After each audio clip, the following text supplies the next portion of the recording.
Who the hell can wait till morning?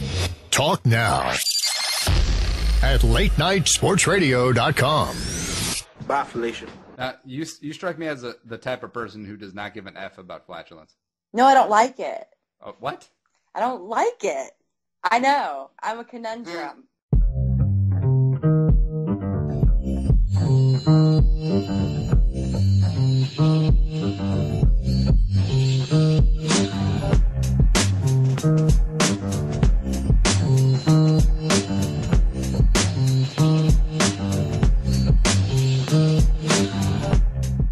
Como usted, mofos, and welcome to another edition of the Claire-vs-Carlson show. Claire just yelled at me off air. There are many things that you can put in your ears. This is one of them. And we are part of the Late Night Sports Radio Network, latenightsportsradio.com. She is Claire. I'm going to cut you, essay. Mullins, at the Claire Bear 23 of the female NFL female podcast. She's the boss over there, allegedly. And I'm Andy Carlson at Purple for the Win, all spelled out. And I'm the actual boss over at purpleftw.com. And we can be found at Claire vs. Carlson all together on the Twitter machine and on the YouTube page. Check us out and subscribe, rate us, and we're on iTunes under latenightsportsradio.com. And diatribe. Why are you yelling at me before we got started? Because you're gross sometimes. You say things that I do not feel comfortable responding to on occasion. What'd I do? Nothing. Nothing. I'm not repeating it. I'm not even repeating it. This is a very PG-13-ish show, Claire. Which is why I'm keeping this one to myself. Thank you, Andy. By the way, Claire, you haven't dropped an F-bomb in 2 episodes, and people are starting to wonder. Really? Yeah. I'm so sorry. It's once I get started, I can't stop. And the whole show will be one just big pile of fucks everywhere. That's all it'll be. No, it's okay, because your parlay of sadness has come through twice now, patent pending on that, because your Aggies and the Texans lost in convincing fashion. They really did. Both of them. I mean, just what an awful, awful weekend of sports. It's not been happy for me, and I really started to hate football. And your entire your parlay of sadness started on Thursday because the Texans were on Thursday Night Football, and we'll get into all of that. But right off the top, what we got on the docket today, we're talking Mississippi football. I mean college football. We got some NFL action, and also there's the sport with the ball and the stick that's coming towards a close, something like that. I think the Yankees play that. We'll touch on that briefly. The sport with ice, the sport with the ball and the hoop, and blah, blah, blah. But let's be honest. Beyond football, there isn't really much, right? Nah. No one cares about anything but football. I mean, okay, some people may care. They may pretend to care like they care about those things more than football. But they don't. They're fooling themselves. I mean, when this fly-by-night show is maybe still going on in the spring, we're not going to be talking about NBA playoffs, hockey playoffs, Major League Baseball training camp. We're going to be talking about, did you see the Georgia spring game? It brought out 90,000 people. Is that how the Georgians talk? Probably. That was a very undefinable accent. It was something. It was like almost foreign to some degree. How dare you? That's racist. I don't know. It was so racist against all the foreign people that Andy just tried to sound like or not sound like.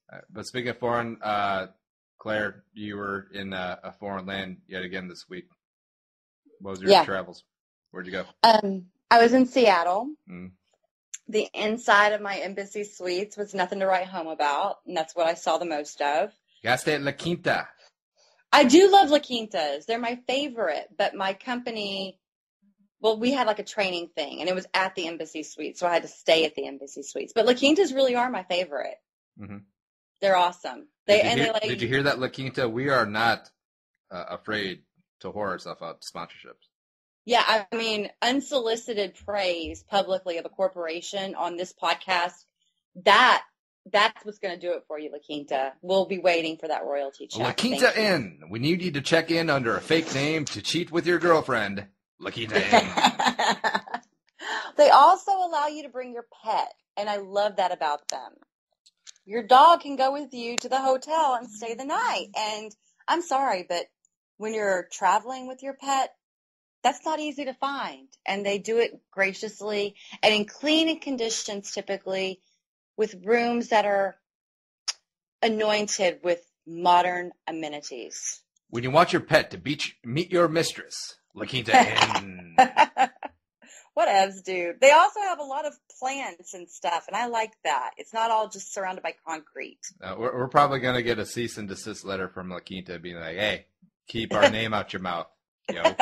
Keep your name out your dirty mouth. Sorry, La Quinta. All right. Speaking of the dirty, let's get into some college football. And the state of Mississippi is on fire yet again.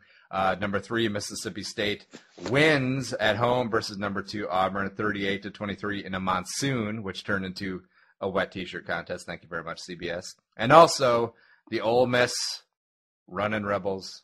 Not running Rebels. They're just Rebels, right? Running Rebels is UNLV. They're just Rebels, yeah. Yep. Colonel Reb, unfortunately, brings it to Texas A&M, 35-20 in College Station at Kyle Field, and yeah, sad day all around. And you know what? It was the largest crowd ever assembled to watch a college football game in the state of Texas, and the Aggies folded. That is crazy because it's also, you think of the historic SEC, and Ole Miss has traditionally been one of the bottom dwellers. They're not quite Kentucky, but they're around that area. And then Texas A&M is a newcomer coming in. And, yeah, it's nuts. Yeah. So there were 110,000 people there who all watched the Aggies. Well, until many Aggies left the game early. They watched the Aggies turn the ball over 3 times and basically get pounded by Ole Miss. And they did some crazy things on offense, the Aggies did. I mean, they were running the same side as the blitz coming, and they were just a crazy dropping the ball. And it was just an infuriating game. And I'm sick of Mississippi. I just want all of Mississippi to go away, all of the whole Mississippi. Number 1 in college football, 53rd in education. Yeah, exactly. What's your take on fans leaving early or not even showing up? Because they showed a picture of the Miami-Cincinnati game down in Miami, and they were inducting players into their Hall of Fame. I can't remember who it was, but there were 8 people there. The Canes were leading 24-10 at halftime, and there was literally 8 people at the game. It was embarrassing. Can you imagine? You're going into your alma mater's Hall of Fame, and no one is there to see it. You can't remember. The U used to be the U. U. And it must have been homecoming weekend. It must have been drunken fall down for you have football ticket weekend because no one was at the game. It was awful. And I'm not a big fan of it. Okay. I mean, if you don't want to go to the game, you don't want to go to the game, and that's fine. Don't go. I mean, it kind of sucks. The school could have maybe done it at halftime when perhaps there were more people in the seats. At least, 16 people. No, that was halftime. That was? That was halftime, yeah. I thought it was before the game. No.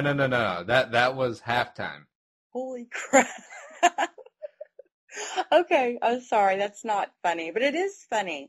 But people leaving early, especially if the game is within reach. Okay, yeah, you may be mad, but that game wasn't over in the third quarter. See, to bring up wounds in, because I like it when you go in early, kind of like a rookie quarterback. I'm trying to get your confidence up early. So in the 35-3 comeback, the Buffalo Bills, when they were hosting the Houston Oilers in that wild card game, Frank Reich game, there were so many people who left that game early who missed the greatest finish or the greatest comeback in NFL history. I mean, how awesome is that? That's what you get for leaving early, jerks.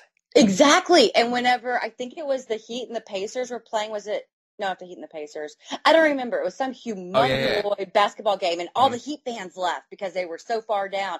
And they came back, and they won, and they were trying to get back in, and they couldn't get back in. It was so awesome. I think that was the actual finals against the Spurs because Ray Allen hit that ridiculous three-pointer to send to overtime. Yeah. I think that was the game.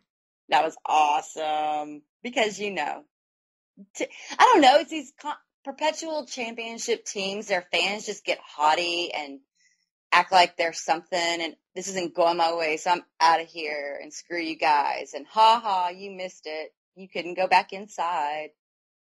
Yeah, but unfortunately, Texas A&M they were not able to proclaim that as they lost 35-20, like we said. And yeah, there's a shakeup at the top of the AP Top 25, and Florida State, despite beating Syracuse 38-20 on the road, falls from number 1 to number 2. Mississippi State, the Bulldogs, Dan Mullen, 3 straight wins over top 10 teams, assume the number 1 mantle. Now, do you think that's okay? That Florida State went down even though they didn't lose? Yeah, because they weren't playing the same level of competition that Mississippi State's playing. They're just not. And Mississippi State has shown more over their stronger competition than Florida State has. Someone's got to be number 1, and I don't know. Florida State isn't as good, I don't think, as the current number 1. Why is that? I think that Mississippi State has shown, like I said, has shown more over stronger opponents than Florida State has shown over. It's not a strong opponents. That's all. You just wait. Chill. Remember, what is your prediction for this weekend, Claire? Notre Dame's going to beat Florida State. All right, so current number 5 Notre Dame is going to go into current number 2 Florida State in Tallahassee at a night game. That's 13.5-point underdogs and win. Yeah. And a pissed off Florida State team. And James Winston is 19-0 as a starter. And yep, I think they're going to go down this weekend. God, I hope so. Maybe I just want it. Maybe I'm not logically thinking it through, but I don't care. This isn't about logic. This is about, I don't know, what should happen. Dang it. Really? Yeah. That's what I'm saying. All right. Speaking of Florida State, what do you think about the news that broke late last week that the Tallahassee police and the university is being investigated now? I mean, I didn't think that was new news. I thought that was already happened. I thought it had already happened too, but then I think it was the New York Times came out with that report of basically coming out by the New York Times and saying this is kind of a big deal, that other cheeks were turned, that blind eyes were turned, that people were not paying attention to facts. And it just makes it more reprehensible than it was already to me. Well, like I said, this isn't new news. I mean, I thought we all kind of knew that the Tallahassee police and the Tallahassee district attorney and the university are all kind of, like winky nod, nudge with each other. Did we have any sort of facts detailing that? Because I believe that's what was contained by this most recent information. Ooh. Well, who needs facts to make judgments? Yeah, exactly. On situations. Who needs facts? Facts are just extraneous, whatever. But I mean, if finally there are actual, not just implications, but there are, this was said, this happened, this was ignored, whenever people knew it to be truthful. Who's blowing up your phone? Is that your manstress? Yeah, all of them. And Do Not Disturb is not working. Why is Do Not Disturb not working? I know, you could always put on airplane, yo. But then I don't have Wi-Fi, yo. Are you texting during the show?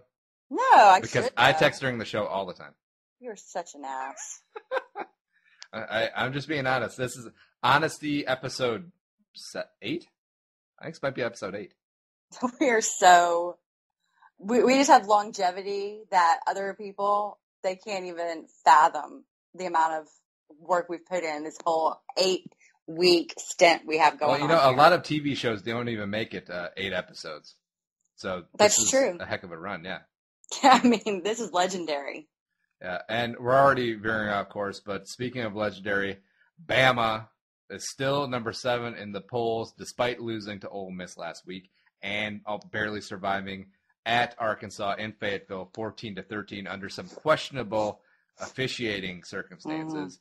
A game which they probably should have lost, except, Burt Bielema going to Burt Bielema. And I think Bama is massively overrated this year, just trading off of their name. What are your thoughts? Well, I think that, there have been several close calls, and it's making me think of that lady who called, oh my God, what's his name? Feinbaum. Yes, yes. What is she? You just a cow turd. I'm so sorry. Roll Tide. Awesome. Roll Tide. Row Tide. Because they don't say the L. It's just row. Row Tide. Okay, lady. Well, no. I mean, I think that a lot of people came into the season thinking, well, maybe Alabama's starting to be fallible, and then they Fallicable. Fallible? Fallicable. Not fallicable. This isn't about your, I don't Proceed. know. Okay. And then they had lost, what was it? Like last week they had lost 3 of their last 4 games against ranked opponents. And then they almost went down to Arkansas, who's unranked. And they just are not looking as sharp as Bama fans wanted Bama to look.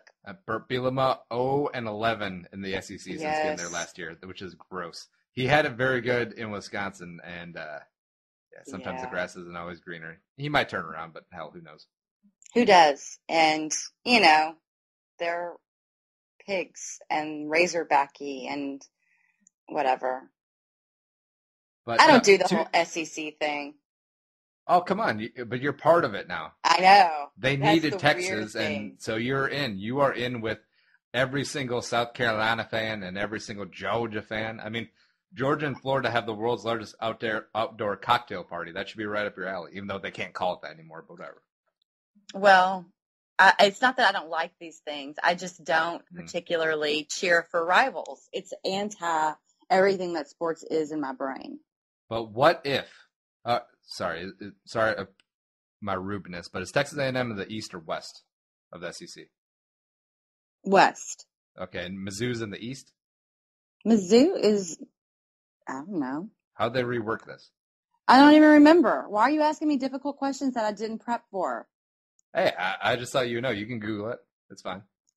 No, I don't even know. I don't know little things like conferences. So in the SEC West, say if Bama needs to beat, I don't know, XYZ opponent towards the end of the year, just so Texas A&M can have a shot at a better bowl, you're not going to cheer for Bama?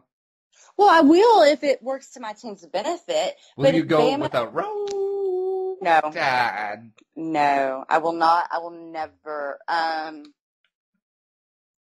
you saw the manicurist. She painted my nails like crimson. And really, I almost cried. You have no idea. That upset me so much. Well, were you going for Aggie's colors? I was. And I picked, okay. So let me just give a little quick lesson in lady stuff. Well, why don't you just mix it in with your black nail polish? Because you obviously have a ton of that. Oh, I do. And what's that supposed to mean? I like black nail polish. It means that you're goth. I'm not goth. I just like black nail polish. No, I don't. Well, I do like The Cure. The Cure is good. Okay, so there's a stuff that you put on your fingernails called shellac, right? And it lasts like 2, sometimes even 3 weeks. Thing is you don't put shellac on your toes because that's just crazy talk. Toenail polish lasts. So you find the toenail polish color and then you're like, okay, I want the same shade on my fingers in the fancy stuff. Well, the colors were just totally off. And so I ended up watching the Aggie game with maroon on my toes, but crimson on my fingers. And I think that's what did it. That might have been the straw.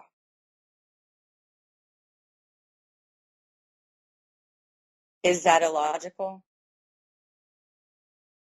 Number 13, Georgia spanks number 23, Mizzou, on the road, 34-0, despite not having Heisman frontrunner Todd Gurley, after allegations surfaced that Todd Gurley took money for autographs. And yes, this is basically a copycat of Manziel. Only difference is that happened in the offseason. This is happening in season. So the school decided to sit Gurley. It's a dumb rule, but it is a rule. It is a rule. It turns out the memorabilia dealer basically set up Gurley. It was kind of an entrapment situation. The university is possibly going to sue this dude. And what's your take on this whole mess? Oh, it's a mess. And just FYI, so you know, Georgia and Missouri are both in SEC East. Hey, so that's important. Along with Kentucky, Florida, South Carolina, Tennessee, and Vandy. Your Vandy. Yeah, I think it's a mess. I think everyone's so worried about implications and protecting appearances that sometimes mistakes are made. But if it hadn't been a mistake and it had come out later, people would have had a cow then too. So it's almost like there's no good way to handle these situations sometimes. Is it not a conundrum? I was kind of mad because it opened up the whole, student athletes should be paid and they'd be paid situations and, that whole conversation. I assume you have very stringent thoughts on that. I think they probably should receive a little something, except then how do you go about quantifying that?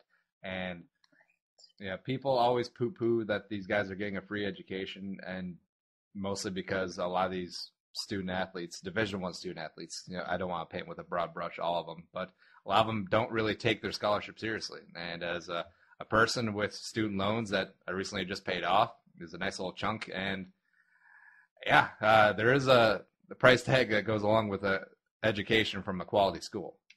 Yeah, absolutely. Or even some non-quality schools that at least these guys have the chance to walk away with a degree where they may not have had that opportunity before. And so there's that. But at the same time, if you put someone who's I'll just use a situation that I know something about a little bit. Arian Foster, whose mom was off selling her engagement ring to feed them growing up. He gets a scholarship and goes to college, and he doesn't have enough money to properly even nourish himself while living on campus. And you're not allowed to work. You're allowed, but it says in the NCAA bylaws, it is strongly discouraged for student athletes to hold outside employment. What are you supposed to do? Not eat? Do swimmers not buy tampons? Do the gymnasts, not that'd be buy really a leotard? I'm just saying that there are necessities in life that are not necessarily taken into account whenever you offer someone a full scholarship. And some of these people aren't getting full scholarships. They're getting partial scholarships. And so if you get a partial scholarship, you still have to pay the difference. And a lot of these schools are year-to-year scholarships as well, even though I think the Big Ten recently went to 4-year guaranteed scholarships, which, heck, maybe they'll give them a leg up in recruiting and Big Ten will stop sucking so badly. Right. You never know. It could. It frustrates me whenever people it does. No, don't pay them. Don't pay them. Well, what are they supposed to do? Let's just be real. And the hypocrisy of these universities making so much, but so unwilling and hiding behind the whole student athlete thing. When athletes want a very small in the grand scheme of things, sliver of that pie. And it's just disgusting. And I was looking on the Georgia Bulldogs merchandise, their Georgia Shop website, and there is no longer a number 3 Georgia football jersey available. It was for a long, long time until Jay Billis probably called them out again, and it is that's crazy. That's crazy. I really don't see an issue if they went to an Olympic model, where if you have enough cachet and prestige with your on-field accomplishments where you can't get a memorabilia deal like this, a small sort of sponsorship, or heck, maybe if you're a superstar like Johnny Manziel was last year, you get a Subway ad while you're in college. I really don't see why there would be that big of a harm in it. Why would it be so harmful? Yeah. Right. And and if it was something to where they just paid for basic necessities, if they had like a commissary where they could buy things, hygiene things, or an allotment at on-campus dining facilities, things like that. Just not that they're not taking well care. Get Shabazz Napier some food, man. Yeah. Don't let these guys starve. I'm not saying they're starving. I'm sure that's quite an exaggeration in most of the cases. But why worry about where your next meal's coming from whenever you're making millions for a university? And, just to be devil's advocate on the whole starving thing, I've been on campus. I've lived on campus. I've been a part of a university. If you have access to an all-you-can-eat buffet 3 times a day, and athletes have access to training tables as well, don't tell me you're starving. Come on. All right, fair enough. And I do think some of it is a stretch, but I think that's very outlierish and very convenient to arguments. But I feel like I'm arguing both sides of the fence because I do actually kind of see both sides, that students aren't necessarily starving and they should also be paid, because the whole argument of them not getting these small sort of endorsement things, we'd be like, well, the booster Jim Bob of Alabama down at Jim Bob Chevrolet, he's just going to give every athlete coming in Jim Bob Chevrolet decals and sponsorships. Right. I mean, it would definitely need to be worked out by people who are in a legal position to know about the rules and regulations and what would work and what wouldn't. I don't think that it's a stretch to have to ask, these multi-million-dollar programs to ensure every player is taken care of. That's all. Yeah. You keep the laborers happy. Keep printing that checks. Exactly. Keep building those buildings in your name, college presidents. Exactly. So, I don't know. All right. Well, back to football and back off of our little soapbox. Jim Bob, Alabama booster. Oh, sorry, before we do real quick, one of the things that does make college football so endearing and entertaining to me is the whole booster and the whole sliminess of the behind it, because I actually don't find it slimy. I find it very entertaining that we all try to pretend that, no, kids don't get paid to go to a certain school, and parents don't get taken care of if their kid commits to this one school or not. But we all know it happens, and I'm very entertained by the whole thing. Now, I do think there is a line, like Reggie Bush's parents living rent-free in that nice house, Cam Newton allegedly getting offered 230 dimes to go to Mississippi State, even though they're doing pretty okay. I think that's a little far, but the whole $100 handshakes from boosters, Luther Campbell with Miami when they were rolling, buying guys drinks, buying guys meals, buying guys clothes. I think that is all very entertaining. What do you think? Yeah, I think that it gets out of hand quick if you let it go and allow Trans A&M. Well, that too. Okay, thanks for the reminder. And it even with boundaries, people ignore the boundaries. So you can call it illegal and people will still break those rules, but maybe it stops some people. I don't exactly know what the percent of rule breakage going on is happening in that regard. Enough to argue either way, to be honest. So let that sink in. There are boundaries, but people will break those boundaries. And that's Claire's talk about her sex life. On to Heisman Watch. My money is still on Dak Prescott, even though Mariota could definitely sneak back into this thing, especially after that win over UCLA. What say you? I'm kind of with you. I mean, Dak Prescott was pretty darn good this season. Yeah, he's Diet really Tebow. Good. Ugh. Diet Tebow. But Mariota, his QB rating is woo. Yeah, I mean, what is he? He's at like a 70% completion percentage. I mean, that's kind of crazy talk, right? That's minorly okay. Minorly. It's a little bit okay. Not the best okay, but minorly.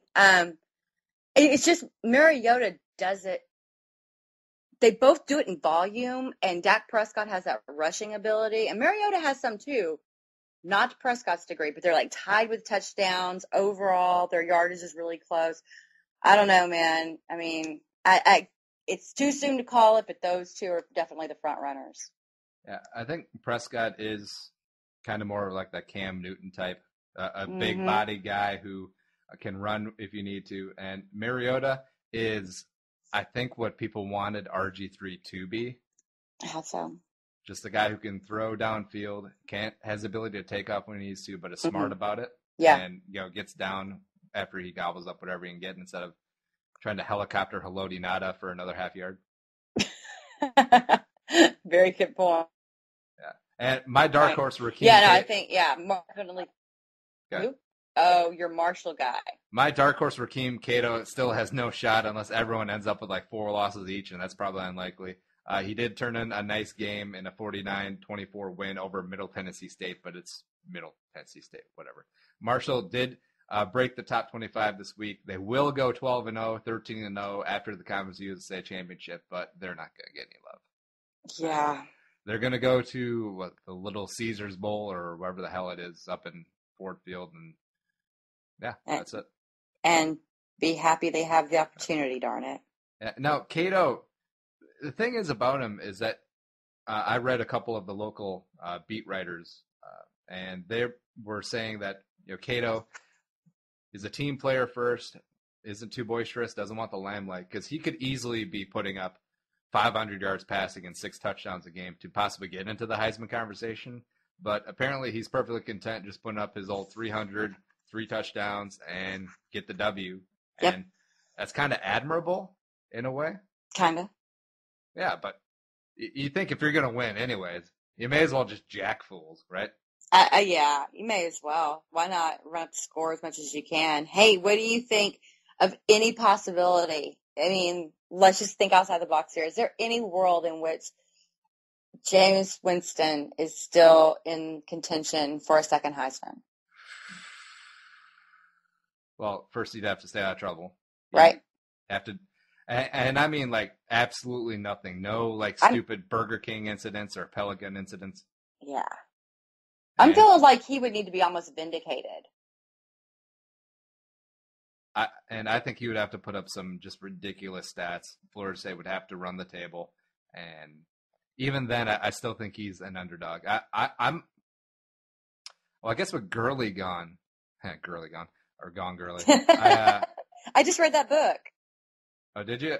We just saw the movie. The wife read the book. It's nuts, isn't it? Yeah, was the movie crazy? It was apparently on the earlier versions you could see Affleck dong, except they must have cut it out because there was no Affleck dong.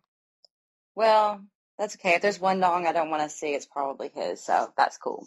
But I think he might merit an invite to New York just for appearance's sake, and with Gurley out of the picture, odds are even better now. But I don't think they can give it to him twice. Yeah. No, they were embarrassed. I mean, they were probably pretty embarrassed by Manziel, and then they were even more embarrassed this past year by Winston. Maybe they're going to be turned off about giving it to freshmen after the past 2 freshmen have been duds. That could very well definitely just stop that in its tracks. Because the Heisman Trophy, more than I think any other award, is kind of this college football ambassadorship. I mean, they stripped O.J. Simpson of his, even though I think he'd already sold it or had it stolen, whatever. And Reggie Bush, they took his away. I don't think they're ever going to give it to 2 times to a guy unless they know 100% that this guy can be the face of the Heisman Trophy. Like if Tebow had a decent senior season, I could have seen them giving it to him twice because the Archie Griffin is still the only 2-time winner. Whatever. Yeah, I don't know. I mean, I guess we'll just have to wait and see. I mean, there would have to be, I think, a lot of things to fall the right way for that to happen this time around. All right, real quick before we hit a break, Final Four watch. Who is in your top 4 currently, Claire? Who is in your top 4 currently? Well, Arizona is gone because their kicker shanked a potential game-winning field goal, and he got a bunch of Twitter shade, which is very unfortunate. Oh, really? Yeah. I hate when that happens. People are idiots. But right now, my top 4 is number 1, Mississippi State. They still have at number 7, Bama, and at number 3, Mississippi State in the Egg Bowl to finish out the season on the schedule. It should be interesting. I think they can win both games, but we'll see. Number 2, Florida State. If they survive, number 5, Notre Dame coming in like you don't think they will. They don't have any ranked opponents left that should run the table. Number 9, Oregon. I think they still will run the table. They only have number 23, Stanford in Eugene, and at number 20, Utah left and the conference championship. And also number 4, Baylor winning. They basically beat TCU in a basketball game, which is See, I don't know if that was entertaining to watch, or if it was just wasn't. disgusting because there's no defense. It's awful. I mean, can somebody just please stop somebody? That would 61-58. It's ridiculous. Both teams scored double digits in every single quarter. It's crazy. There are people out there who like that, and that's fine. But to people who actually like watching a defensive line, it gets boring to me. Big 12 going to Big 12. They are. That's how they do. All right, but Baylor is at number 11 Oklahoma versus Oklahoma State, number 15, and number 14 Kansas State to end the year. So a pretty decent schedule coming up. I like their chances if they run the table. Big 12, no conference championship game.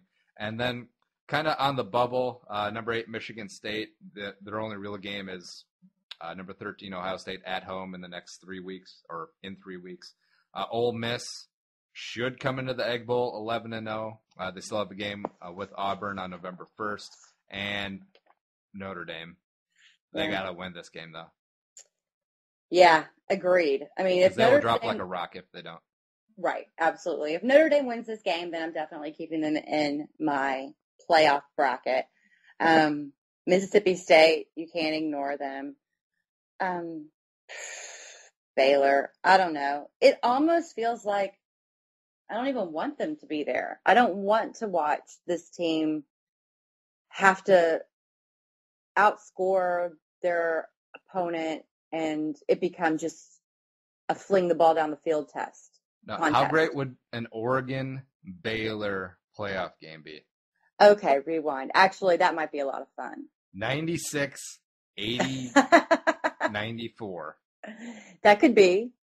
Yeah, that would be actually quite a bit of fun. But at the same time, Baylor's defense is so atrocious. I don't even like to watch them play football. It's just, it's almost as bad as watching A&M's defense play football. It's just sad. Sour grapes. Yeah, totally sour grapes. So to recap, who's your top 4 right now, or in your final 4? Mississippi State. I have Notre Dame. I have Baylor as well. And I am replacing my double SEC with another SEC. I'm going to go crazy and say Ole Miss. Both the Mississippis. What? You heard me. What is happening? All right, so how does this play out? They both come into the Egg Bowl undefeated. One side loses a close game and still gets in? Yep. Because there aren't going to be that many undefeated teams available who have played worthy opponents that these two have beaten already and will continue to beat. Yes, maybe. It's maybe. Mississippi State. What? Especially Mississippi State. They have a very impressive resume already. Well. But you just watch, the week before the Egg Bowl, Ole Miss will lose at Arkansas. Well, then I'll change my predictions. I hate predictions. I hate them so much. 50. All right, I predict that we're going to go to break. We'll BRB, Claire versus Carlson show, back in a bit.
And coming back from the first break, Claire versus Carlson show, and Claire just looked up what the Egg Bowl actually means, and now it's sponsored by the Mississippi Department of Natural Resources.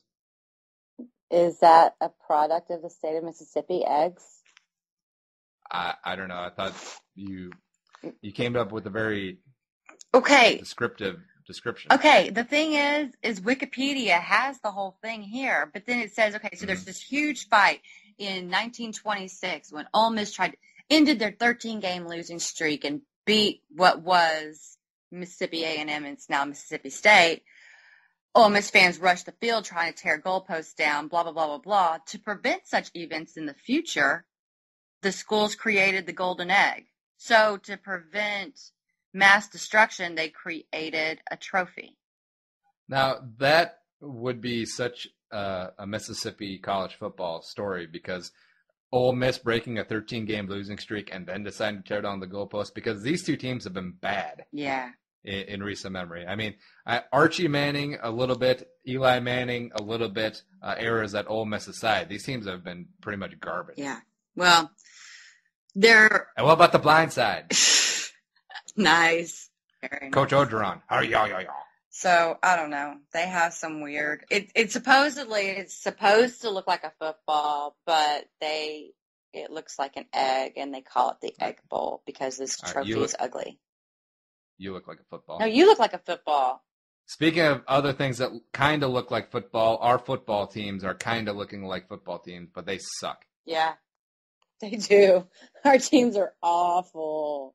Oh, my God. The Texans fall to the Colts, even though I was so hopeful. Thursday Night Football seems like so long ago, but I was so hopeful that they were going to come back, but Fitz tragedy struck. Okay. That team was down 24-0 in the first quarter. Yes, ma'am.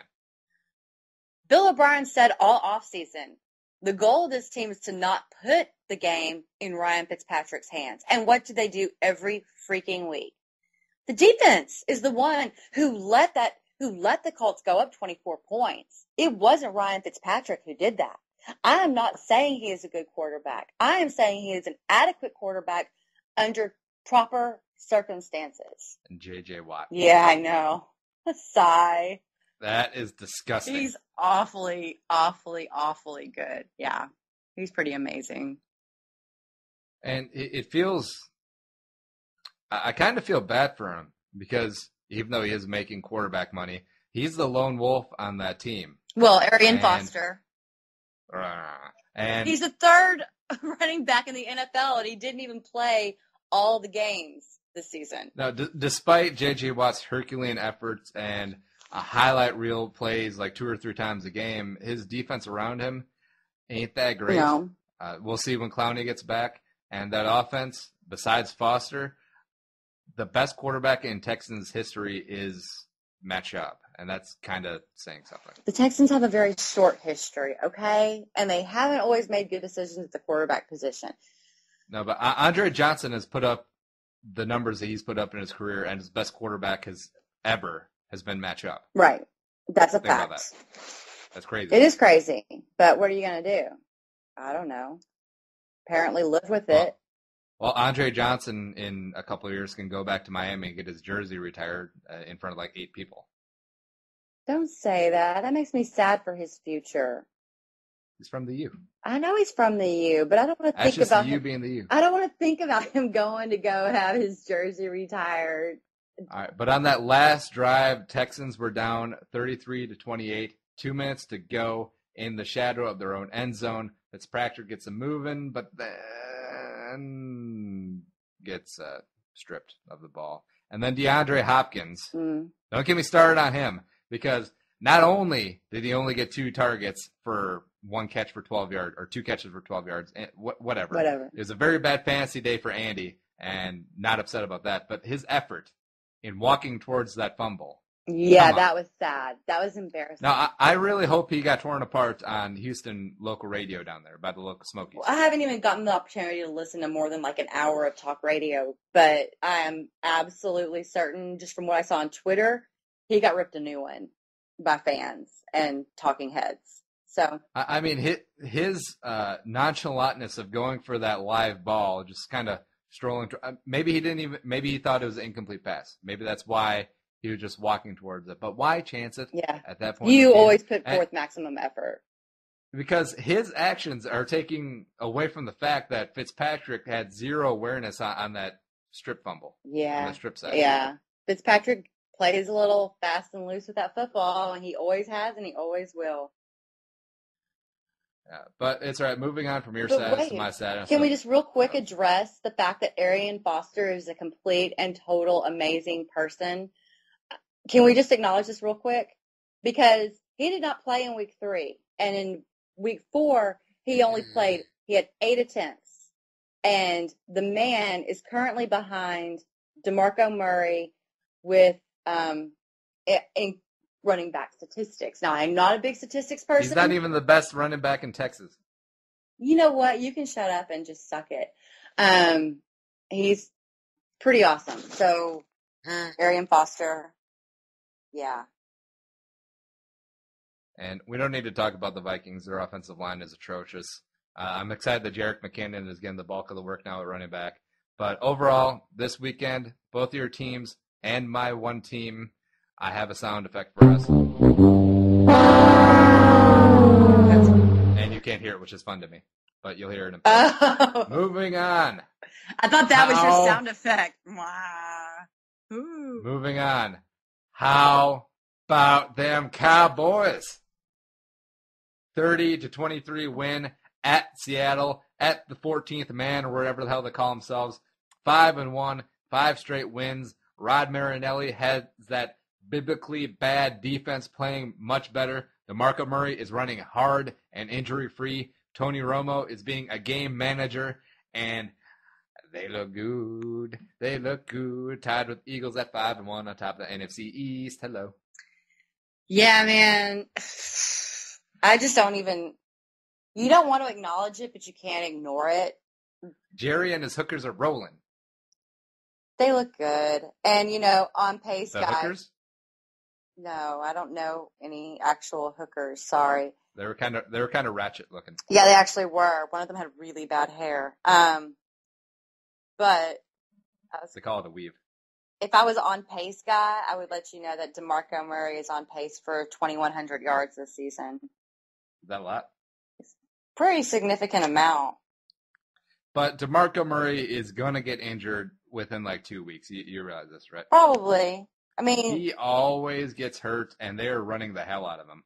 They are. I mean, but that's what they've been trying to do the past few years is get their running game active, and they finally do. And now it's like they can't find a balance between not overrunning it and passing, which is so weird to say about the Cowboys. Yeah, I mean, Tony Romo has been sitting out there in our 12-team fantasy league, and he's just chilling, and no one's really aching to pick him up, which is kind of an anomaly if you consider the past few years in fantasy. Right. He's always, you take him, he's a necessary evil. He's going to score someone. He's going to throw 3 picks, but he's going to throw for 350 and 3 touchdowns. Right. Exactly. So apparently, this season may not be the best season to have picked up Tony Romo. Not the way they run the ball. Yeah, but we were talking about this in the break. I actually like it when the Cowboys are good. Which says a lot about you as a person. Well, it's just because they're such a great conversation starter. I'm not talking about Skip Bayless banging the drum on First Take, but just in general, because everyone has a strong opinion on the Cowboys. They either love or hate them. I mean, and there's very few franchises you can say it like that about. Maybe the Yankees, maybe the Heat when LeBron was down there, maybe Manchester United if you're a soccer fan. That's about it. I guess Raiders, too. I actually like when the Raiders are good, too. So if they can get it turned around, that'd be awesome. Them and the Cowboys good at the same time. Because you never find a person on the street that's like, hey, what do you think about the Cowboys? Nah. No, it's either, how about them Cowboys? Or it's like, man, fuck them Cowboys. Yeah, there's really no in-between with those guys. So it pains me that they actually look really good, but it's also kind of cool that I think, going back to the personalness, my team played them really hard. So your team played the crap out of them. nice to think about. Excuse me? What was that, Andy? Your team played the hell out of them. They just pushed them up against the wall and just played them hard. Oh, okay. It's like that now, huh? What you want to say? Oh, I can't wait till we get to picks, by the way. This is going to be a good time. Tom Brady, speaking of which, is not dead. No? Apparently. As the Patriots rolled in Buffalo, score 37-22. Brady's second straight game with 4 touchdowns and 0 interceptions. And this actually indirectly gives the Vikings hope and me hope, because the Patriots had some terrible offensive line issues early in the season and got it turned around fairly quickly. I'm hoping the Vikings can do the same. But Tom Brady, let's not get sidetracked here, the rumors of his demise were greatly exaggerated, it appears. Did you see he completed 73% of his passes? It's kind of a lot. That's kind of a lot for 360. That's Mariota territory. He had 139 passer rating, which the stats are what they are. You can do whatever you want to with them. But the fact of the matter is those are gaudy numbers. They're not just good, they're gaudy. So, yeah, whatever. And the Bills' defense really isn't any kind of a joke. It's supposedly one of the best defenses in the NFL, and Brady carved them up. And the Bills and the Jets started off, both their first quarters looked so good against, respectively, the Broncos and the Patriots. And Peyton Manning and Tom Brady can just adapt and adjust like you want to snap their necks. They just change whatever's happening on the field with their win. All right. So you're wishing physical harm upon Thomas Jerome Brady and Peyton Ezekiel Manning. Yes, and those are very, very odd middle names. Yeah, well, Archie and Olivia were odd people. I guess so. So, yeah. Eli's middle name is Eli, by the way. His middle name is Eli? Yeah, Eli Manning. Shut up. Think about it. I'm thinking. I'm not getting it. Fine. Anything else on Brady? You're not going to explain it to me? Dude, so wrong. No, not really. I hope he gets a zit. Do you wish that he was the quarterback of the Texans? And heck, the Patriots still might move on from Brady at the end of this year. Install my boy, Jimmy Garoppolo.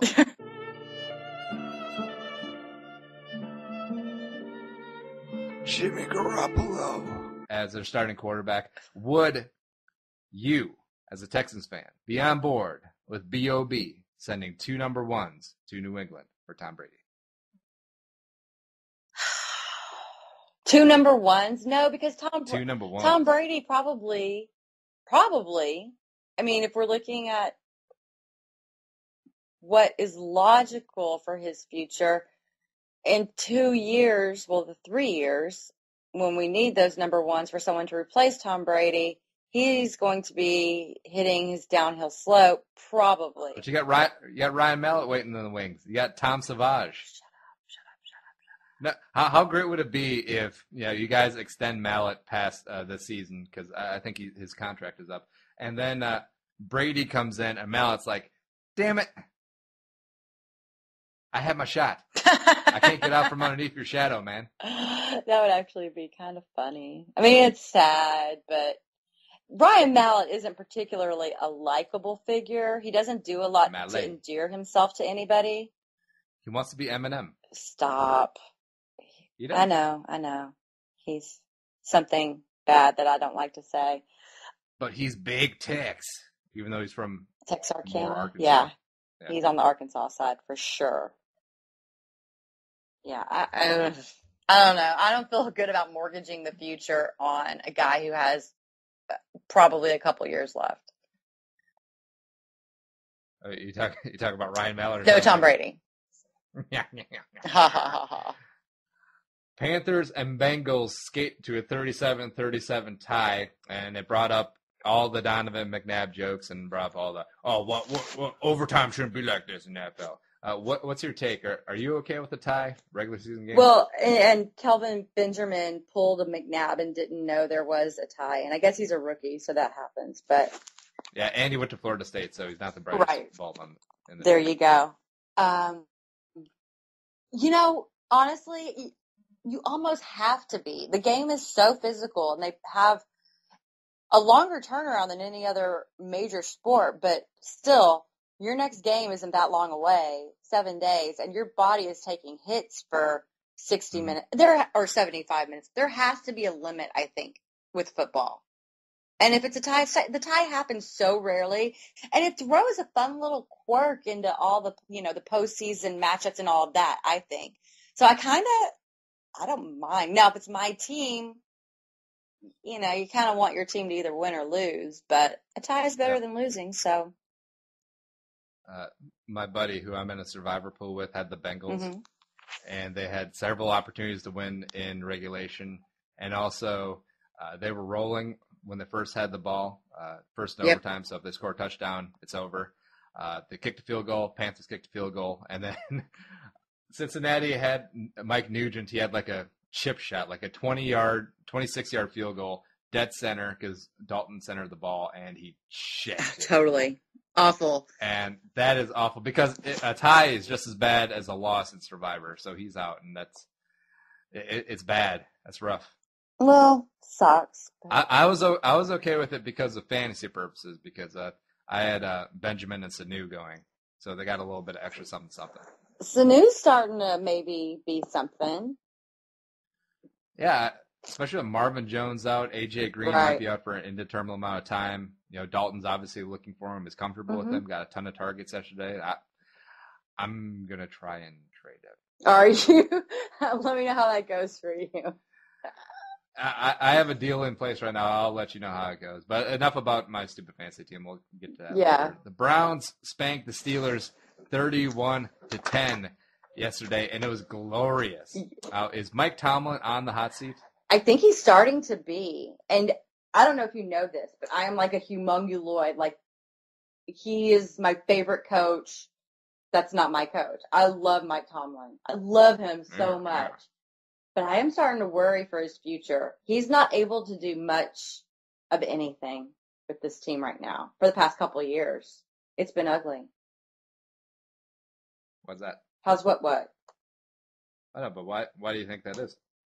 Well, I don't think Todd Haley is doing much to help. I think Snoop Dogg hates Todd Haley. Well, Todd Haley sucks, and everyone knows he does, and he can't not look like a homeless person. Can you just comb your hair, dude? Can you get a fresh shave? At least trim it up. Do something. Don't look homeless. And then LeBeau, he's Dick freaking Beau, but maybe he's just not adapting as well as he used to adapt. Maybe he doesn't care. They had a ton of personnel changeover. The Steelers, especially on defense, were always known as the old team, but now they're starting to get young. Yeah, well, they might take some time. I don't know how much time Tomlin has. That's all I'm saying. Now, we didn't know each other back then, but what if Mike Tomlin would have been hired instead of Leslie Frazier? Or, no, that timeline is messed up. All right, so Mike Tomlin was the Vikings defensive coordinator, I believe, in 2006. I love him so much. Under Brad Childress. And then he got the Pittsburgh job. How much would you have loved me if Mike Tomlin took over for Childress and was the Vikings coach today? It would. I feel like our relationship would be less contentious. Is our relationship contentious? Well, on your part. Whatever. I don't think it's contentious, but... Oh, please. You're texting your menstruuses during the show. I was not. I got a text from a friend who I wanted to stay with in Dallas next week for work, so stop it. I focus on our show. Oh, wait, hold on. No, you buried the lead there. What? So the Cowboys are rolling 5-1, and now you're mysteriously just going to Dallas all willy-nilly. So sounds like someone's jumping on the band. Dallas is part of my territory for work, shithead. Jeez. I don't know why I put up with this crap from you. I don't deserve this. Wow, that's another topic. So, I don't know. Losing to the Browns can't be good for Mike Tomlin. And if Mike Tomlin was your team's head coach, then I don't think that would change anything. Because unless you knew Mike Tomlin and he was single and you got him to take me to dinner, then that really doesn't mean much to me. Probably not. Even though that Super Bowl win That first one against Seattle under questionable circumstances in Detroit, that was basically just LeBeau's defense and Willie Parker. That was basically it. And then they lost the Super Bowl against Aaron Rodgers. Wait, no. The one they beat Arizona, but where was that game? That was in Tampa, right? Yeah, I think so. And that was all big. That was the Big Ben and San Antonio home show. That's the one.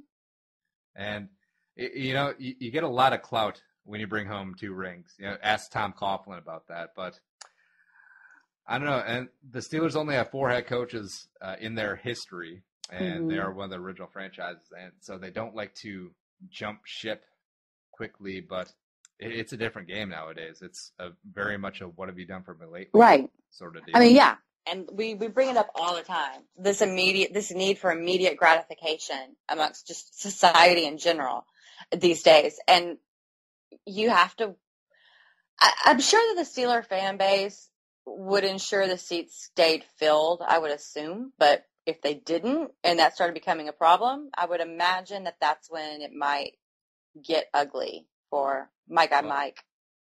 Well, it might be a tough decision, especially if the Pirates are playing the playoff game on the same night as the Steelers. Oops. How about that? So what coaches do you think are on the hot seat and will be fired at the end of the season? It's always a fun little exercise since we love head coaching turnover. Well, definitely you've got to worry about Rex. Sexy Rexy. Poor Rex. He's not in a good spot, and he's not really doing much. So I had a little hope for them. Like I said, the beginning of that Broncos game, I happened to catch like the first quarter, and the Jets looked like they were going to kill Peyton Manning. And I didn't really want Peyton Manning to die, but to torture him a little bit during the game would have been fun. It went on for a quarter, and then it ended. Peyton Manning figured it out. So one thing with Rex is that he'll always have a pass rush. Yep. Exactly. And when he's a defensive coordinator next year, he will always have a pass rush. Even though when Rex gets fired, because I think that's a foregone conclusion, because the Jets are going to end up like 3-30 at best. And not entirely his fault, because Izek gave him garbage to work with, especially cornerbacks. But I think Rex would be phenomenal on TV. Yeah.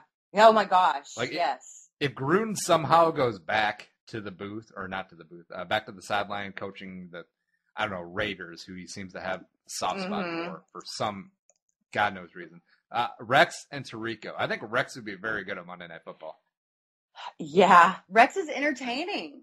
Now, I don't know if his shtick would grow old. Like Gruden, he says the same things over and over, but he manages to keep it fresh. This guy, man, he's one of the best quarterbacks in the league. And he'll say that about half of the quarterbacks in the league. But he's so effusive. See, Gruden has to stay positive because he's still in the market for jobs. Because you notice with Madden, once he walked away from the Raiders, he was basically done. So he could just say whatever he wants because he wasn't shopping around. He wasn't afraid to offend someone who could be a potential future employer. So he, at one point, he was just like, yeah. That's my Madden impression. That was beautiful. That was a good Madden impression. Marble mouth. And see, I love that when former coaches become analysts, get to that point. Like Steve Mariucci, Bill Belichick are at that point where they can stop with all the niceties and actually say what's on their mind. Because they've gotten to that point now. Because they know that they're not going back as a head coach. Because I think Belichick has had this quote when someone asked him why he's not taking another NFL head coaching job. And he's like, they want young and cheap, and I'm neither. Yeah. So he's out. Pretty much. And now he can say what he wants. That's the thing I love about Brian Belichick, Yeah. besides the whole 98 Vikings connection, which we will not speak of. Well, we won't go there. Well, who else do we think is going to be out at the end of the season then? I mean, I think Philbin has a good shot. Yeah, I think Philbin's been kind of on the way out. And plus, if Harbaugh comes back on the market, I don't think Stephen Ross will let him slip out of his grasp twice. I think even if it takes draft picks, he'll sell out to try and get Harbaugh. Yeah, I feel that way too. Whatever it takes. And randomly, I think a couple of the first-year head coaches actually might be in. Like who? Gus? No, Gus is the second year. Sorry, but still. Gus is the second year, but if the Jaguars go 0-16, I know Shad Khan and David Caldwell have some sort of, well, not Shad Khan, but David Caldwell and Gus Bradley do have ownership, shot calling to the side. But if they go 0-16, how can you keep that coaching staff around? I don't know. How can you keep that GM in place? And especially after you saw some promise at the end of last year and then such a downward spiral. It's disturbing, I would imagine. Yeah, I felt so bad for the Jaguars when they had that game-winning kick blocked. It would only happen to the Jaguars. So I mean, bad. okay, it wouldn't only happen to the Jaguars, but it kind of would only happen to the Jaguars versus Tennessee. Because Tennessee is equally woeful. Yeah. And the Jaguars aren't going to be favored in any game for the rest of the season. So it's not outside the realm of possibility that they go 0-16, which is unfortunate. Poor Jacksonville. Oh, my God. I feel so bad for those people. But speaking of Tennessee, Ken Whisenhunt. What's his deal? I don't know. I never really thought that Ken Whisenhunt was an NFL head coach. He got by in Arizona, living out scholarship because of that Super Bowl appearance, just because of Kurt Warner. But show me a young quarterback he's developed. Yeah. He has Sarah. Right. Sarah. I agree. Yeah, even in Pittsburgh, where he had Mike Tom, Zach, Cordell Stewart / there for a while, and Tommy Maddox. God, that feels so long ago now that you're saying these names out loud. Mm-hmm. How long ago was that? So, had to be 15, 20 years. Okay, so that was like when the Oilers were still around. Okay. Love you, Blue. Love you, Blue. Okay, sorry. You made me tear up a little bit right there. I'm just kidding. I didn't tear up. So Jacksonville and Tennessee are both just complete bottom feeders. Well, you can pencil them in now to be top 5 picks in the NFL draft, even though Tennessee does have 2 wins. I don't think he's cut off to be a head coach. I think they need to completely reboot yet again. They need to wash Locker out because he's okay when he's healthy, but he's never healthy. So yeah. Tennessee, I feel bad. I feel bad for Sharona, but they gotta wipe the slate clean again because Ken Whisenhunt is not the answer. They just don't know what they're doing in that city in terms of since Jeff Fisher lost his touch and they lost patience, they've been just lost. Yeah, and the thing about Jeff Fisher, I think he stuck around too long. Yeah. Because at some point, 8-8 should not be good enough. Absolutely. 8-8, 9-7 should not be good enough. Absolutely. I agree. Totally agree. And also not good enough, the Buccaneers, Lovie Smith, first-year head coach. Oh. I think he might have a quick hook because, they have been feisty. They have been competitive in a handful of games, especially last week when they lost in New Orleans in overtime. But New Orleans is a paper tiger this year. Okay. But getting their asses handed to them in 2 games, like Sunday, Ravens, 48-17. Flacco has 5 touchdown passes in 16 minutes of game time. I mean, really? Come on. Yep. And then the Atlanta beatdown where they were down 56-0, and it wasn't even that close, ended up being 56-14. It's at some point, if you're not competitive, if they have 2-3 more of these games, no. Okay, but check it out. Lovie Smith did sign a 5-year, $25 million deal. Oh, that's a good point. And the Glazers are cheap. And, well, that too. Yeah. But he doesn't have a quarterback. He doesn't feel there's enough talent. He switched them to a Tampa 2, which Major Wright? Yeah, Major Wright was saying he played under Lovie in Chicago and said it took him into his second season before he actually felt like it wasn't slowing him down. There have been such major changes. And then also their offensive coordinator, what's his name? Tedford? Is that his name? Tedford? He got he's not there. He's not been there on the sidelines to even do anything with the offense. He was supposed to manage the entire offense. He's not there.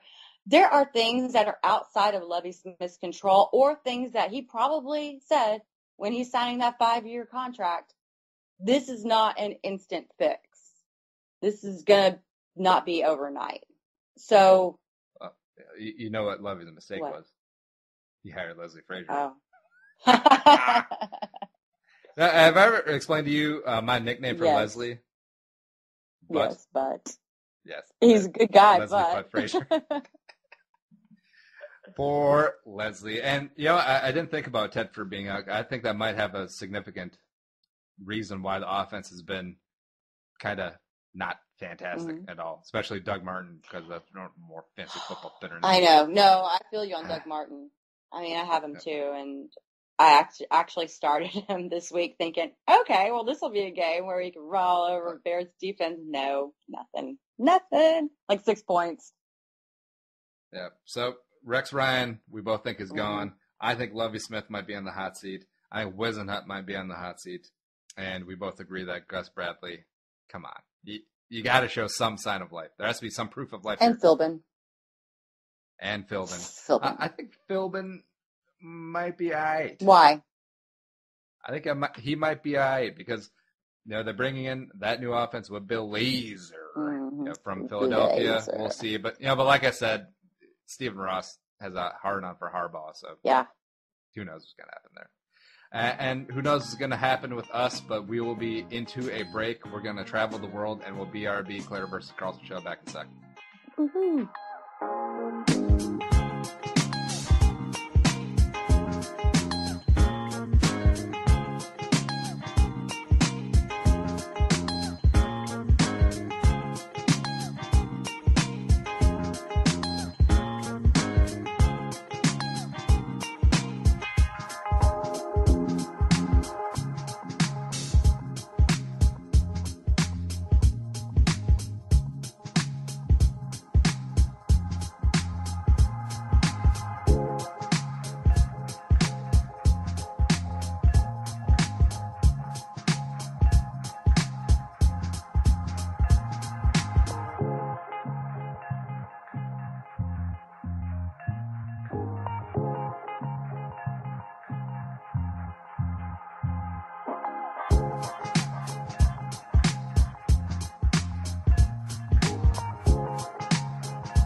And coming back from the break, just hit halftime, and again, we have too much show to jam into these 2 hours, per usual.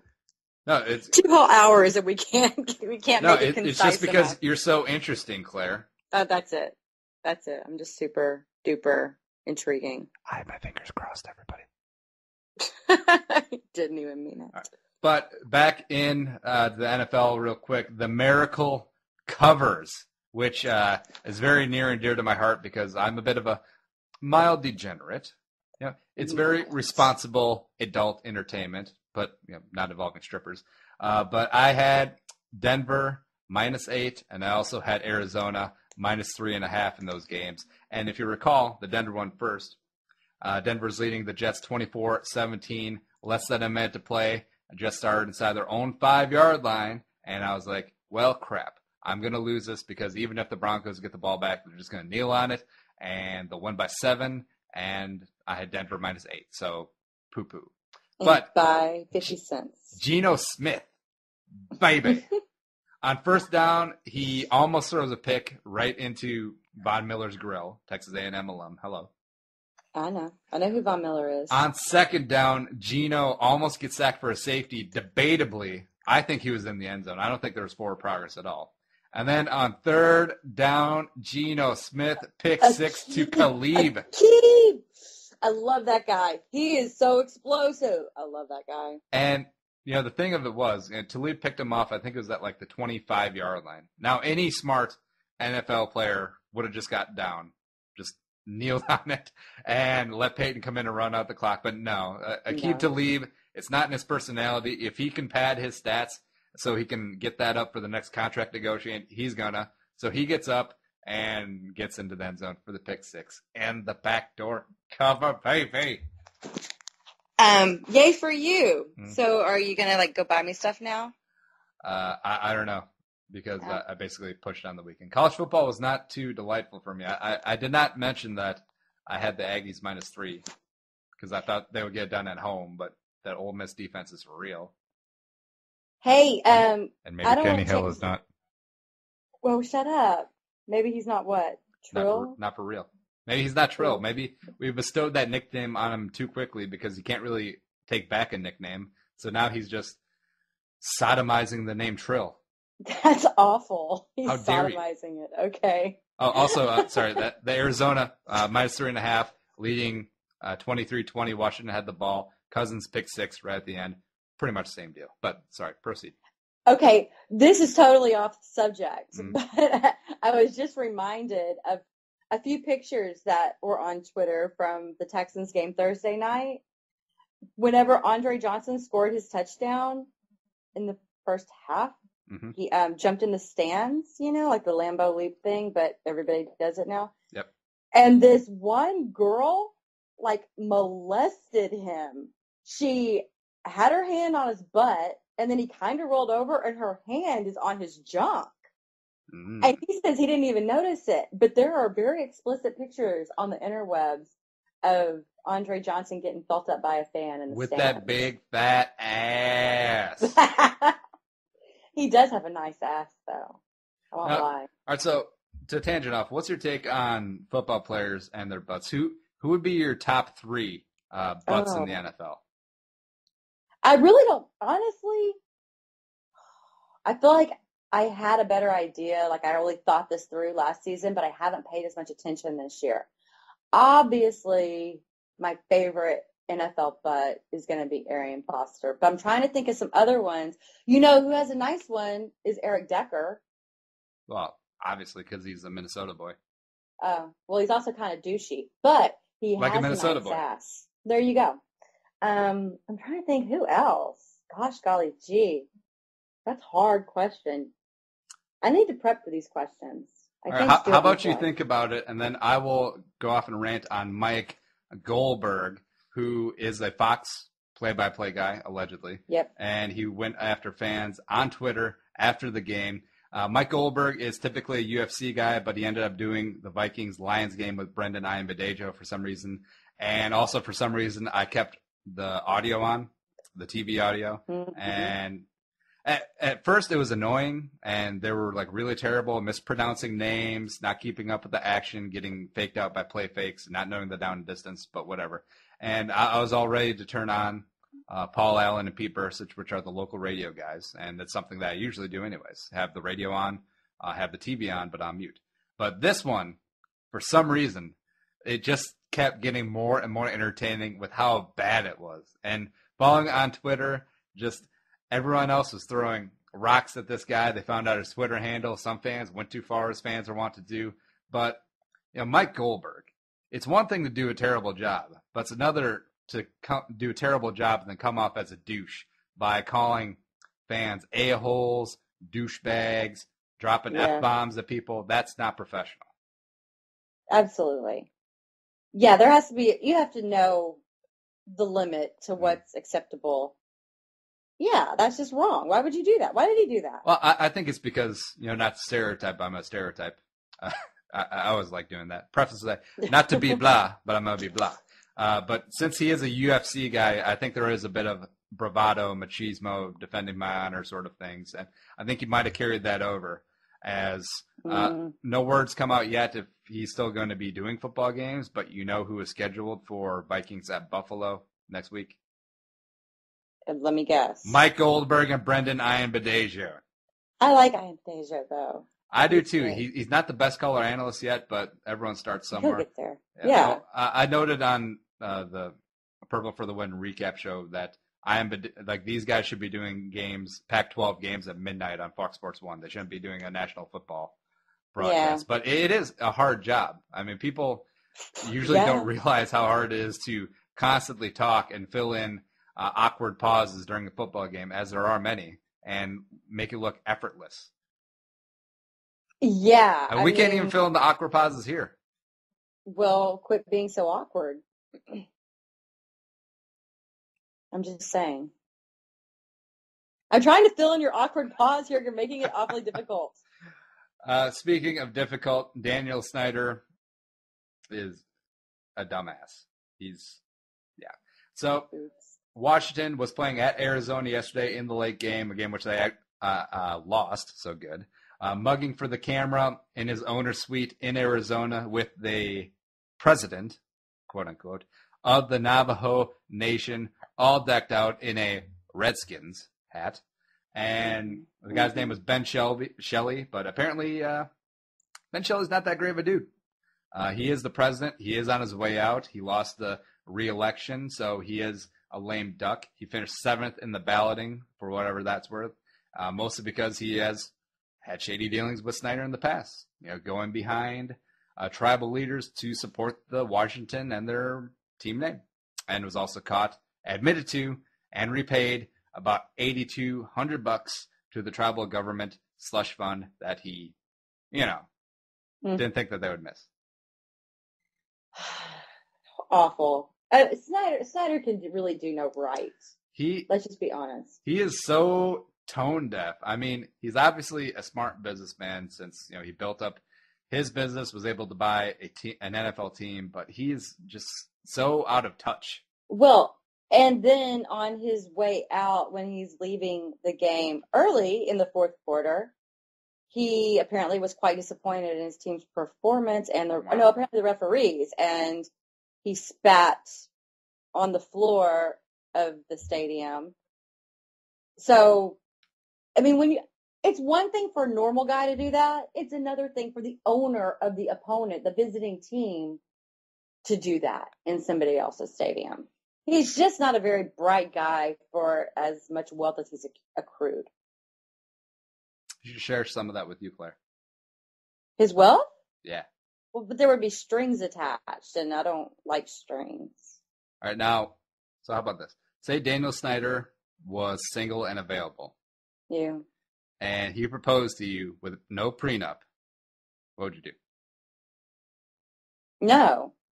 You'd be like, Claire, let's do this. You can divorce me after a week and take half. Come on. Oh, I can. Oh, he gives me that out? Then yeah, it's on. But if I you have to sleep with him. No. Oh. Nope. Not. Yeah, you got to think he's probably into some pretty weird stuff too. I mean, just look at him. Yeah. He's a little bit. No. I found out who the hot butts were. Oh, okay. Enlighten us. That's a smooth segue from Daniel Snyder's sex fantasies. It's not Daniel Snyder. That's for sure. Troy Polamalu. I don't know if you've ever paid attention to those rounded globes, but they're beautiful. Well, you know what it is. It's because he's a quasi-Asian. Oh, I thought it was like the Polynesian thing, but I guess there's some. We accept Asian them booty? when it fits our agenda. So of course. The nice ass agenda definitely fits. And you know who else?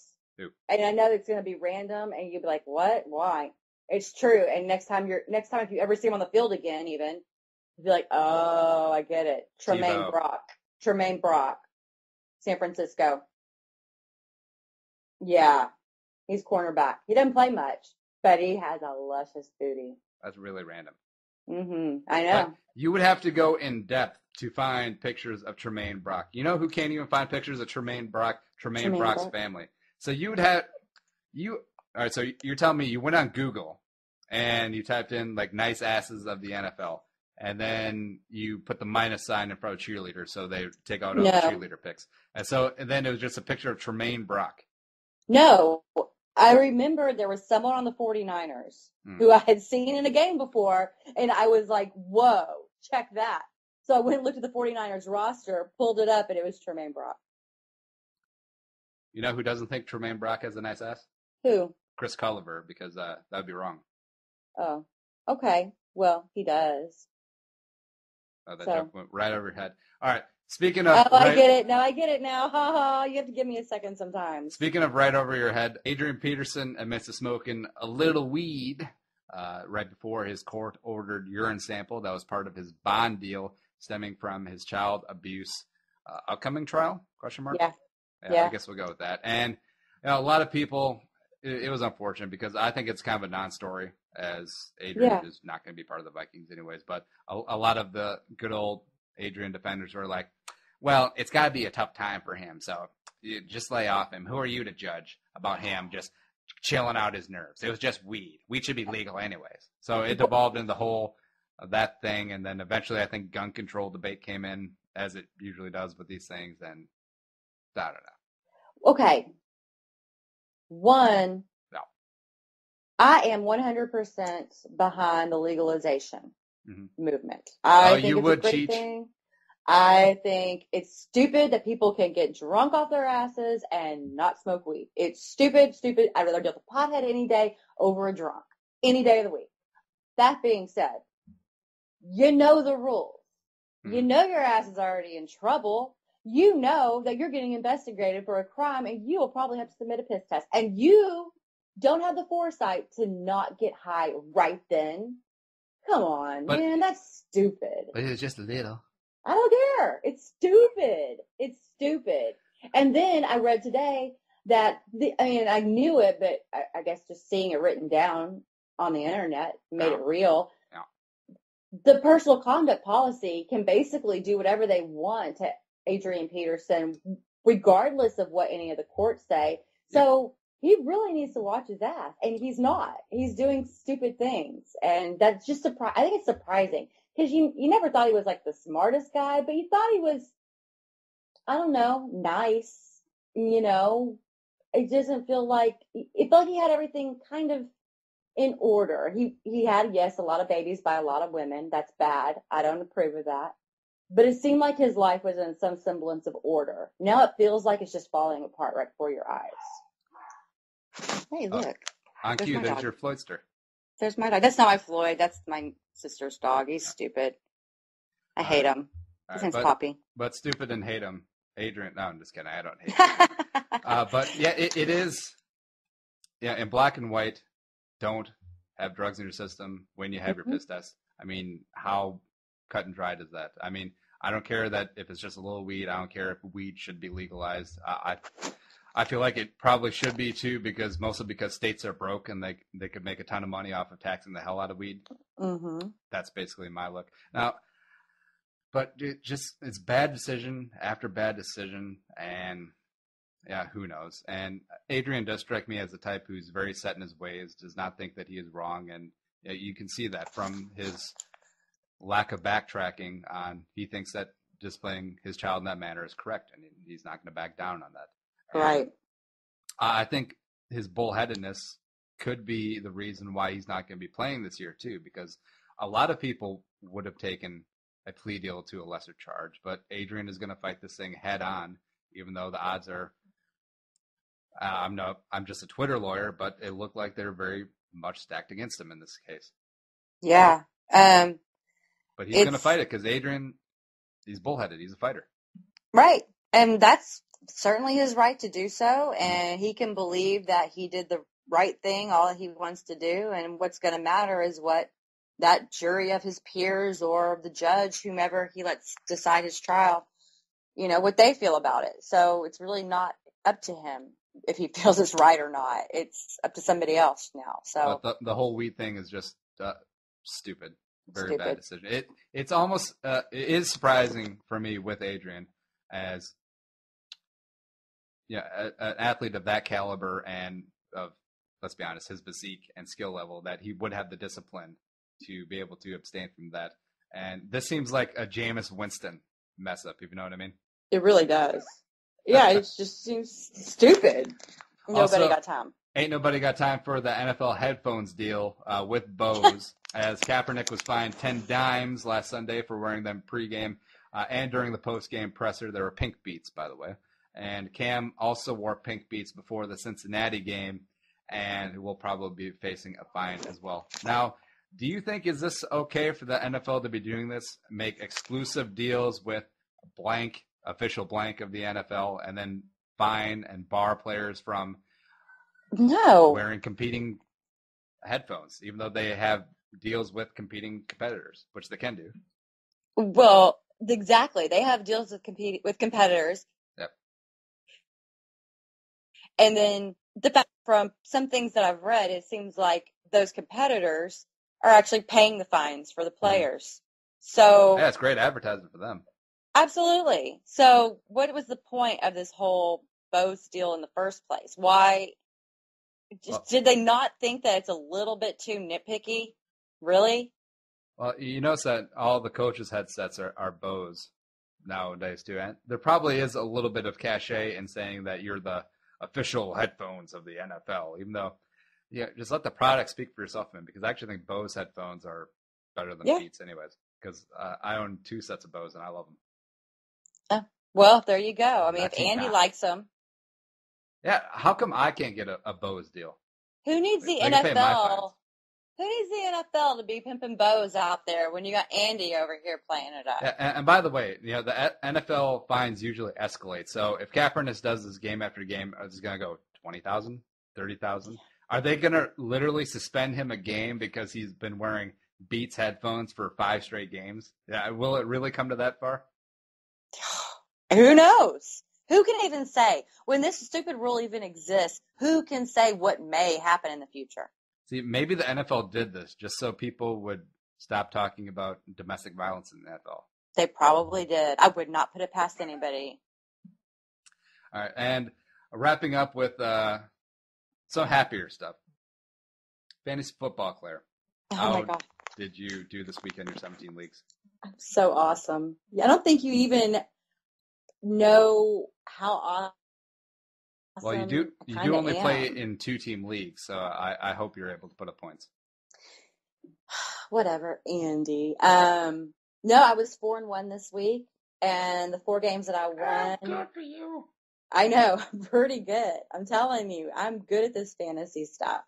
So, unfortunately, it's not real life, but in one league, I scored 191 points. So, I'm kind of a big deal. Is that a 6-point PPR? It's not. No, it's not even a PPR. Oh, nuts! I know.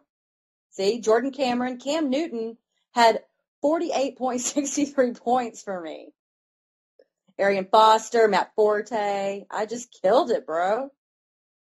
I'm good. That's all I can say. So, yeah, I do well at fantasy. I mean, you probably don't even want to ask me anymore about my fantasy teams because I'm just that good. Well, you haven't been that good the past couple weeks. No, well, I was 3-2. So, that's still over 500. Well, my bad weeks are still good. Fine. I did not have a very good fantasy week. Oh, I'm sorry. Your boy DeAndre let me down. Yeah. I benched Cordero. That was a good move because Mo Sanu put up some points. Mm-hmm. But unfortunately, I did have DeAndre Hopkins, Doug Martin, the Cincinnati defense that got negative points for the 2nd week in a row. Oh. And I'm up against Matt Forte and Aaron Rodgers. Oh. So that last second touchdown ripped my heart out, not only because I had Miami +3, so that made it a push, and not only because Green Bay won, which makes my life quasi-miserable as well, and also because that's another 4 fantasy points, so that's just great. And also I'm up against the corpse of Larry Fitzgerald, who came out of nowhere for like 100 yards and a touchdown. I know, right? That was the corpse crazy. Of Larry Fitzgerald. The corpse. He has a nice butt too, by the way. Just so you know, in case you wanted to look. In case people at home are keeping track to who to look at on Sunday. Is this your fantasy football? Tremaine Brock, Troy Polamalu, and Larry Fitzgerald's big fat ass. It should be. That should be a theme of fantasy football next year. You know how people will pick like facial hair or all convict team or whatever. Mine will be the nice ass team. Well, how do you? So you only draft players with nice asses? Well, yeah. Why not? All right. So Polamalu would be your IDP if he's around next year, even though he'll get you like 1 point a game. Yeah. I don't even think he's gonna be around next year. Maybe not. Tremaine Brock, maybe. He doesn't play though. Hey, well, All right, so what he about had a pick quarterbacks? 6 against Houston last season, so Well, shut up. it's Schaub. All right, so what about quarterbacks? Who's got a nice ass in the quarterback department? Drew Brees has a nice butt. Oh, there you go. You can put up some fantasy points, not this year, but maybe next year. Maybe, yeah. I mean, he surprisingly it's rounded and compact, and yeah, it's Well, it's very because pleasant. he's like 5'9". Well, it's still nice. Whatever.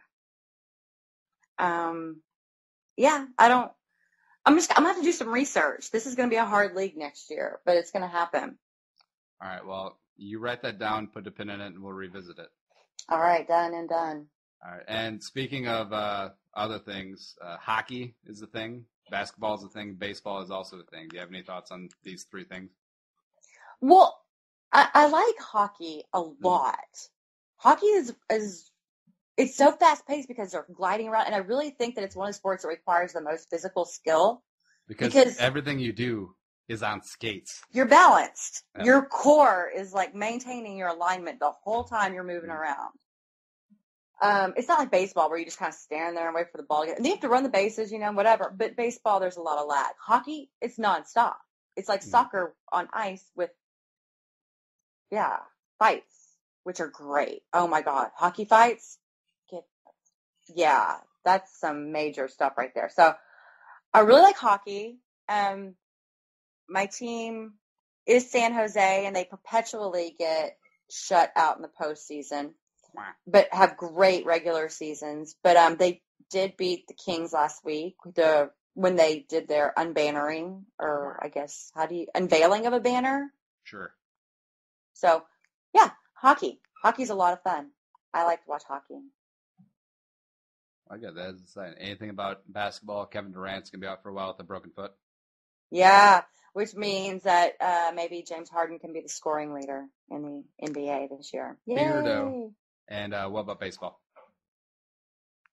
Yeah, isn't there like some sort of like big playoff push going on right now? Not tonight because Orioles and Royals just got rained out tonight on a Monday.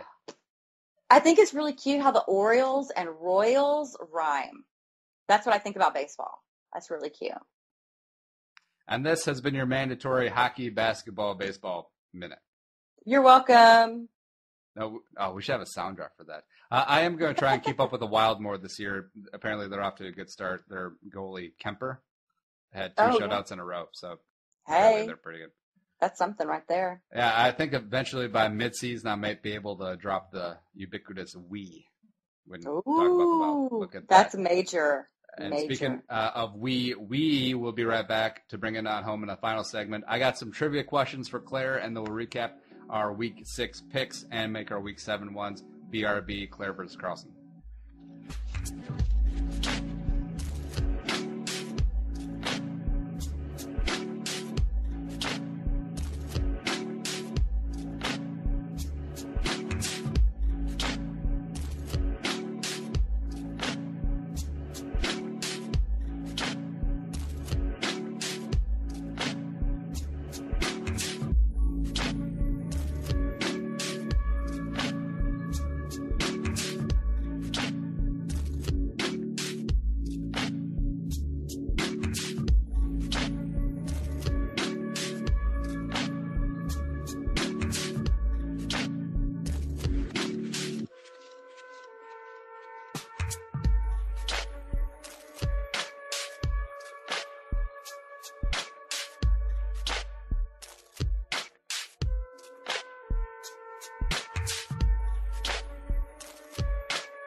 And we are back for the final segment of Claire versus Carlson, and we had an interesting conversation on the break. Tell me about it. No, I'm not telling you about it. Oh, come on. No. You're trying to embarrass me. It's not going to happen. Well, I'm not going to get embarrassed. What was the parameters of it, at least? Tell me. You said that I would seem like the type of person who does not give an F about flatulence, and you could not be more wrong. Because I care. It's not something that, no. It's something that you keep private, in my opinion. All right, so which would you rather do? Fart in front of someone or give them a $20 bill? Give them a $20 bill? Or what about a $50 bill? Okay. It depends on who the somebody is. Daniel Snyder.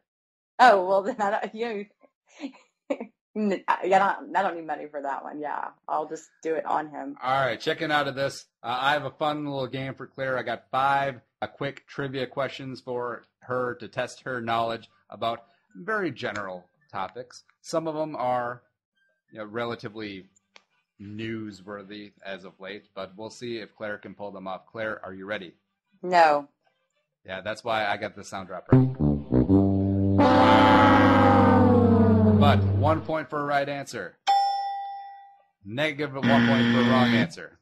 And there are no prizes, and I'm probably going to lose track of the score anyways, but whatever. So here's the game. Oh, no! We suck again! First question. What is the maximum number of points that can be scored combined in an NFL overtime? Also, no Googling. I hear you typing back there. You do not hear anything. I hear ticky tap. The maximum number of points in an NFL overtime Combined. Oh, gosh. Okay, wait. So if they score a touchdown, that ends it. But if they score a field goal, they continue. But then if they keep going back and forth and scoring field goals, I don't know how long that can go on. I would say 9. That is incorrect. 12 is the correct answer. Because How?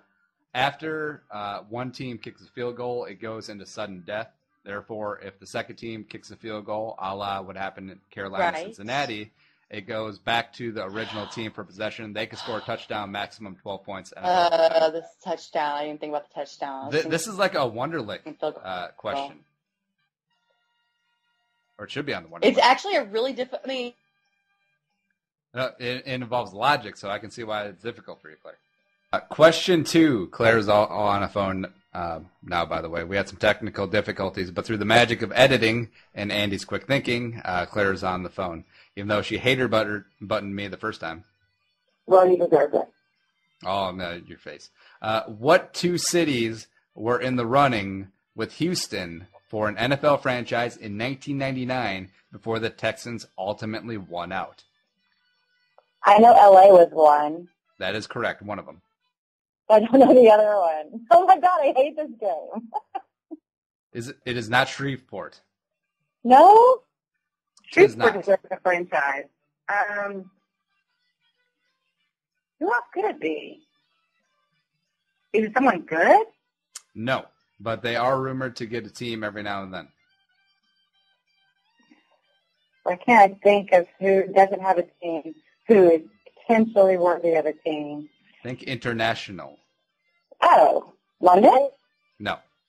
Oh, that's an L. Toronto? Toronto is correct. It took you a while, but you got there. Well, that's all that matters. You're 1-1. Well, stop talking about your sex life on this damn show. Who, me? Inadvertently. It took a while, but I got there. Oh, yeah, well, just because you take everything out of context. Who is the all-time leading NCAA Division 1A rusher? I don't know. I don't know these things, man. Eric Dickerson. It's not Cyrus Gray. It's not Ryan Tannehill. Really? It's not Jaworski Lane. Because he's fat. He is. He's a bowling ball. I like him. Think Wisconsin. Wisconsin? I don't know. Monte Ball. I'm just kidding. I don't know. I don't freaking know, dude. The answer is Ron Dane said it in 1999, 7,125 career rushing yards, which is a lot. That is a lot. And Ron Dane is also fat, so Jaworski Lane, you got no excuse, buddy. Ron Dane was also a Texan for a short time. Yeah, he was. Question 4. I actually think I picked him up in fantasy late that season, but that was a while ago. How many wins does Kirk Cousins have as an NFL starting quarterback? Oh, how many games has he started? He has started 7 games. I'll give you that. Oh, okay. Well, okay. Kirk Cousins, we'll say 3. 0. Really? Kirk Cousins is 0-7 as an NFL starting quarterback. I don't know if I like this game. This is a great game. Last one. Who is the all-time leading undrafted free agent receiver in terms of receptions? And he set the record Sunday. You need to not ask me these types of questions anymore. I don't do trivia, I'm telling you. Which makes it even better. Oh, my God. I'm trying to think of who is an undrafted free agent receiver even, like playing that I know of in the NFL, because I lose track of colleges and stuff. It's just not important to my well-being. No, Keyshawn Martin was undrafted free agent. Keyshawn Martin was drafted from Michigan State. All right, well, never mind that. So, yeah. He plays like an undrafted free agent. Well, yeah, but that doesn't matter. I really want him to do well, too, darn it. He's a sweet. I don't know. Wes Welker. Oh, really? 855 receptions. Really? S&D, feed the needy. That's what I get with not being able to watch football like I usually do most seasons. I miss, this just happened this weekend. It did. I had no idea. And that was trivia with Claire. She went 1 for 5. We'll call it a 0.5 out of 5 because that kind of helped you with the second one.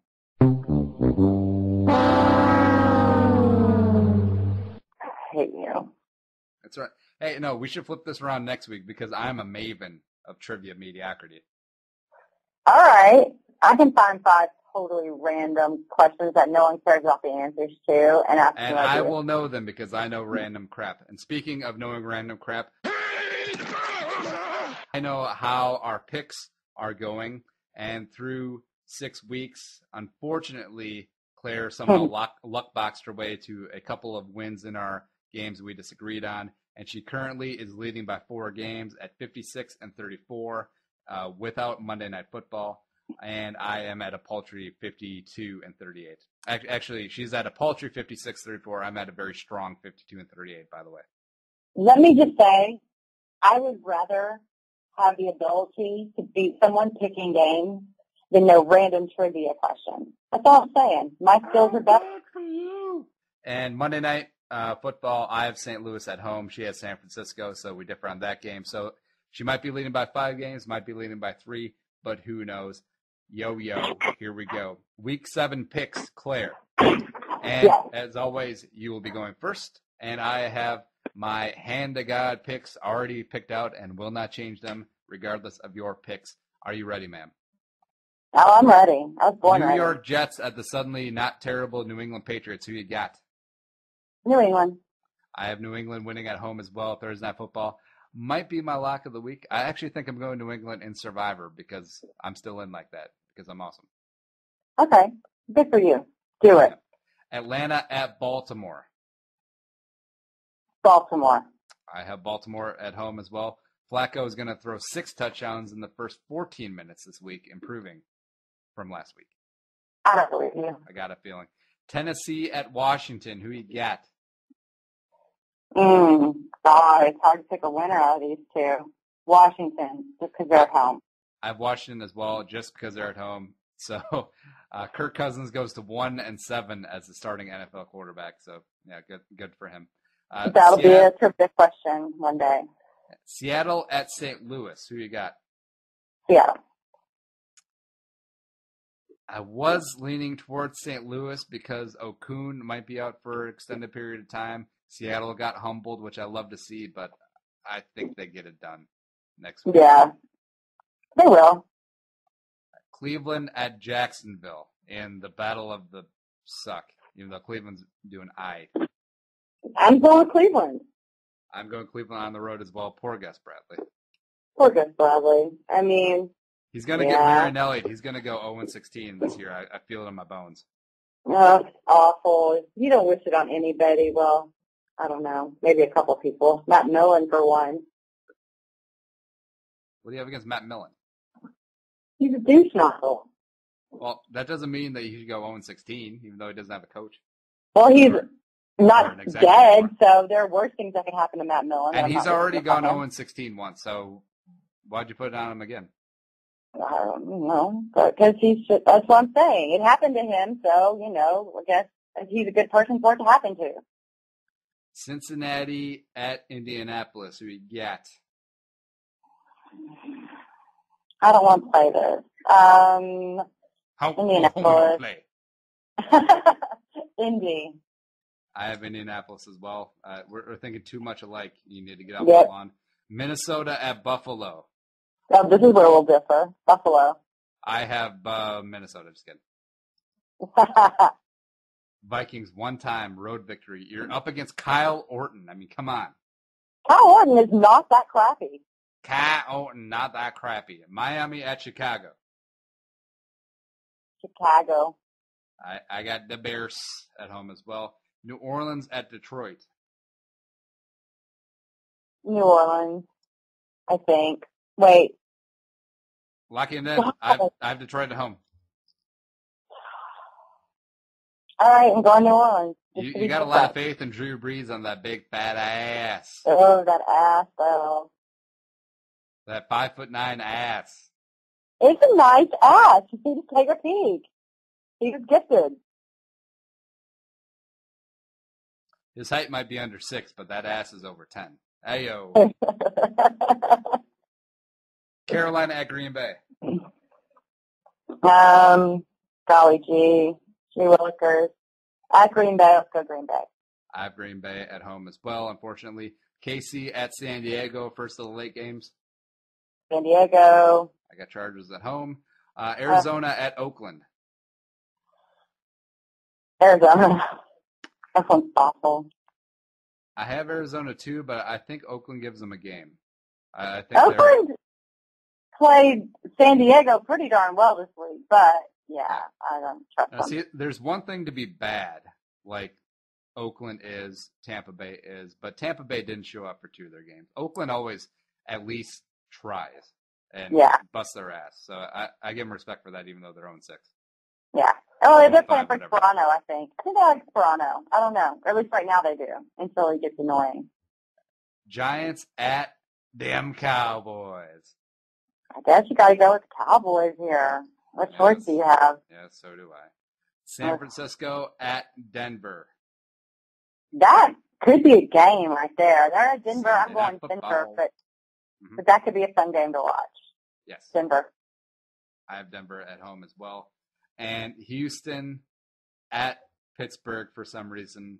Monday Night Football. Who do you have? Logic says go with the Steelers. My heart says I can't not believe that the Texans can win against the Steelers team. So it's Texans. I have the Steelers at home. And so this is going to be like pornography for you on Monday Night Football. You get your Texans, and you get Mike Tomlin, and you get Palomalu's ass. All that ass everywhere. There's just ass everywhere. Ass. Now make the mother hammer time. Do you know that song? No. How do you not know that song? I don't know who sings it, but I know all the words. I don't know that song. You're going to direct me to that song one day. I don't think I know it. I'll send you a YouTube link. You can do it yourself. Just YouTube ass. Okay. That's probably, just going to come right up and... Okay. All right, so we differ on 3 games. You got Buffalo at home. I got the Vikings come out one time. You have New Orleans on the road. I got Detroit at home with that good defense. You have Houston winning in Pittsburgh on Monday Night Football. I got the home team. So, Claire, after St. Louis takes care of business tonight, and then I sweep all the games we differ on, we're going to be tied up, baby. You say this every week. And this picks contest is coming down to the wire because the winner of the regular season picks contest picks the loser's Twitter avatar for the duration of the playoffs. Forever and ever and I ever. really hope you like hairless moles. Hairless moles, like the animal or like the thing on a person? No, stop making this sexual. I'm talking about the animal, although the animal is very sexy. Moles are kind of sexy. They're adorbs. All right, hold on. I got to write that down because we're using that as one of the teasers. Moles are kind of sexy.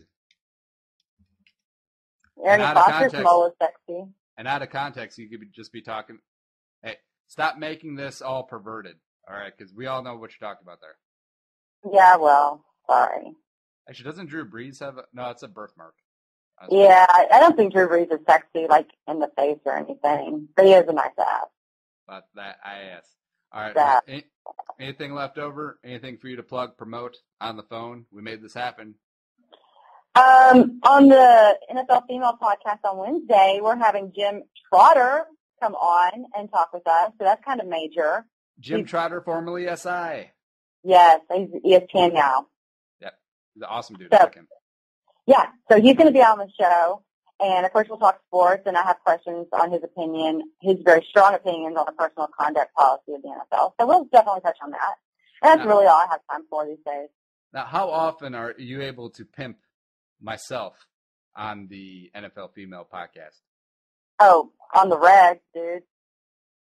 Oh, please. All you just need to say is Andy, and then people will just come flocking in droves because they know. They know. Where's Andy? Where do I find Andy? I need Andy. Yeah, see, the thing is, I wanted to get the Twitter handle @Andy, except it's held down by the guy from Bravo, Andy Cohen, who's like the random host, random like producer of like the Real Housewives and stuff, and that ain't right. No, it's not. It's not fair. Just because you're famous doesn't mean you get to lock down everything. See, I'm a squat on it though because I think there might be some reason why he might change his handle, like for some like promotion or some charity, and then I'm gonna just jump on it in cyber squat. Good for you. Show him what's up. I'll either get the name or get a buyout. So either way, Andy wins. Literally, Andy wins. You just won. Yep. And for me, Purple for the Win podcast, we just had a recap show put out today. Basically, Zimmer came out and says, "I'm the boss," and we ran with that theme, and I don't know, I had a good time on it. Even though the season 2-4, we'll see the offensive line if they get their stuff together. Teddy can do real things. I like that Jerick McKinnon is taking over the full-time role at running back, and not just because I have him in Fantasy Dynasty League, but that is a big reason why as well. I also think he's just a way better running back than Matt Asiata. Then we got Vikings-Bills preview coming up on Thursday with Darren Campbell of Vikings Kick-Ass blog, and yeah, we're getting out there. You're rocking and ruling, dude. Yeah, and you know what? Even if the Vikings, God forbid, go 2-14 Texan style, I will still find something to be positive and entertaining about because that's what sports is supposed to be. Is it? It's not supposed to ruin your whole entire life like A&M did to me on Saturday? Now, see, it is because I had a bit of fun watching people on Twitter when things were going so well for the Vikings. They're like, to all of you criticizing the Vikings, you're not a real fan. Just get off the bandwagon and stay off. When did the Vikings pick up these bandwagon fans this random guy speaks of? See, I think he was talking about just any fan who criticizes the team. Oh. And being a true fan doesn't mean just unconditional love. It's not like you're a puppy or anything because you can be a hardcore true fan, quote unquote, as it were, and want your team to do better and be critical of them when they're not. I mean, that's part of fandom in IMO. Okay. My favorite analogy that I just totally made up one day last year was, okay, you love your child unconditionally, right? Are you never not disappointed? I mean, does that make it so you're not allowed to be disappointed in things they did? No. No, Johnny can do no wrong. That's why Johnny is a serial killer sociopath. Well, most parents would consider that a learning experience. Well, those people that Johnny murdered kind of had it coming. Well, probably, but that doesn't mean that you are disloyal because you found fault with actions that your child did. So that's all I'm saying. Johnny, do good. Johnny, be good. So, whatever. Never mind. You ruined my whole little analogy of us being better people. Hey, but I think we are good people. And just because we're pointing out that they should probably, North should probably call a better play on 3rd and long, doesn't mean that we're not a true fan. Exactly. I think you're truer because it hurts to tell people things like that. It hurts. It's not easy. Because it is refreshing to see, like that Miami Heat fan kid who's like, good job, good effort. It's good to have that rah-rah, but I also kind of like the booing, battery-throwing fan, too, if you know what I mean. Yeah, absolutely. I'm down with that. Marginally. But speaking of being down with that, we're down with getting the heck out of here. Claire, what's your Twitter handle? At the Claire-vs-23. And what's your secret Twitter handle? At the Claire-vs-36. But you can't get in unless I approve it, so you know. And maybe this week Claire will not be such a hater and reply to my DMs because she's been hatering me a lot. And I've been giving her space because I know that she's been in like a mixed soup and stew of sadness because her football teams are combined 0-4 in their last 4 games. But I just get busy with life, Andy. Oh, come on. I got life too. I work just as hard as you, baby. I don't think you travel on airplanes and go running around through airports all the time. It's hard. I don't have to, and it really saves on my Purell budget. Oh, well, good for you. One day there's going to be like a super virus that we all created because we all abuse Purell. Just saying. No, if it started because you spread it because you're going to like every corner of the country on these sealed off aluminum tubes full of people coughing and farting in front of you. Gross! Flatulence at 30,000 feet. I'm at Andy Carlson at Purple for the Win. Well, yes, I am at Andy Carlson, but I'm also at Purple for the Win on the Twitter machine, purpleftw.com. And we can be found at Claire-vs-Carlson on Twitter, on YouTube, on Late Night Sports Radio, on Late Night Sports Radio's iTunes, kind of all over the place, all up in that. We're in a lot of places. We're everywhere. Can't stop us. But we're out, about it, rowdy, with that big fat ass. You heard me. Flatulence. In an airplane. Say goodnight, Claire. Good night, dude. Bye-bye. You're awful. The music was created and produced by Deeb. To hear more of his tracks, check out soundcloud.com/Deeb. In my opinion, that sucked.